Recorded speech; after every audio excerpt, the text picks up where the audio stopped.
Lokvani news network, बातमी मागची. जत तालुक्यातील निगडी येथील धोड्डनाला तलावातून उमदी परिसरात कॅनलद्वारे पाणी सोडण्यासाठी पाटबंधारे विभागाचे अधिकारी व कर्मचारी यांनी कॅनलची पाहणी केली.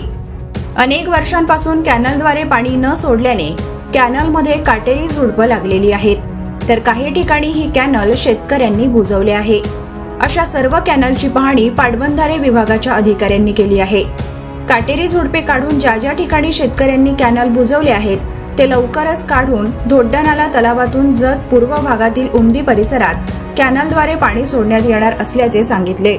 यावेळी पाटबंधारे विभागाचे मिरज येथील उपविभागीय अधिकारी CB यादल, भाजपाचे युवा नेते संजय तेली, माजी उपसरपंच निसारभाई मुल्ला, ग्रामपंचायत सदस्य मलकारी बाबर, महादेव हळगुंडकी, श्री शैल कोळगेरी, रामू कोळगेरी, दत्ता सूर्यवंशी, बसू भुसारे, शाखा अभियंता अमर कोळी, DR पाटील यांच्यासह मोठ्या प्रमाणात शेतकरी उपस्थित होते.